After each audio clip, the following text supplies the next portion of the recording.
tulikuwa tunaoperate watu wengi, na hapa ndio ilikuwa kituo cha watu kuja kupumzikia. Kwa zaidi ya watu 50 walikuwa ndani ya ukumbi huu. Wamiliki wa lonji hiyo wanasimulia namna moto huo ulivyozuka mchana na kuteketeza kumbi hizo zilizokuwa na idadi kubwa ya watu waliokuwa wakiendelea na burudani pamoja na chakula cha mchana. Ilikuwa ni majira ya saa 6, saa 7 kasoro mchana. Umeme ulikuwa ukienda na unawaka. Umeenda kama mara 3 au 400 umekuja kurudi, na sasa karudi na nguvu kubwa.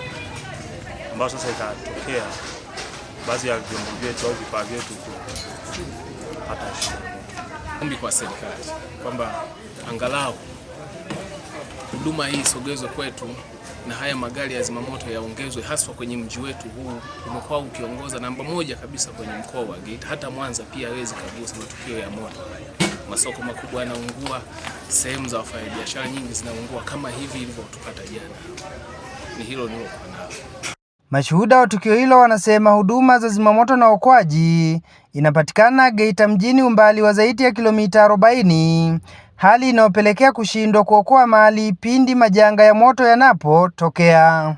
Baada ya kuwa janga hili limejitokeza, cha kwanza ndani ya dakika 5 tulitoa taarifa kwenye kampuni ya zimamoto, lakini zimamoto hiyo kwa kweli halisia yenyewe pia kwa namna moja ama nyingine haikutendea haki, kwa sababu haikuweza kufika kwa muda mwafaka.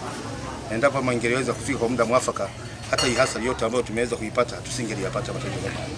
Tukipata zimamoto, huu mji wa Katoro sio mji ambao unaweza kusema kwamba unajitafuta. Ni mji ambao tayari unazidi mikoa mingi tu hapa nchini.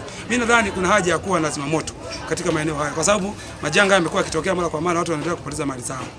Kwa mimi nadhani tukiwa na zimamoto katika mazingira haya inaweza kuwa ni salama zaidi na kuokoa mali za watu ambao wanakuwa wamestafuta kwa muda mrefu. Mtu umetafuta zaidi ya miaka 20, unakuja ndani ya dakika 45 unapoteza kila kitu. Kwa hiyo hii inakuwa kama ni changamoto. Mimi wito wangu wa serikali kwamba zimamoto ipatikane mazingira haya, yaweza kuwa wameokoa mali nyingi sana, kwa sababu walipakoni ndio hao ambao majengo yao yanaungua. Jeshi la zimamoto na uokoaji limesema limefanikiwa kuokoa nyumba 2 za kulala wageni zilizoanza kuungua pamoja na nyumba zinazozunguka viwanja hivyo baada ya moto huo kudhibitiwa kikamilifu. Umbali wa kutoka Geita pamoja na kufika Katoro ni almost kilomita 47 kwenda 50. Kwa hiyo tunapokuwa tunapokea taarifa kwa umbali huo, na ukizingatia pia kwamba wananchi pia wanatoa taarifa kwa kuchelewa wakati mwingine, kwa hiyo tuna delayment ya almost saa nzima hapo katikati. Kwa hiyo moto tunapokuwa nawaka ndani ya saa nzima hamjafika kwenye tukio ni changamoto.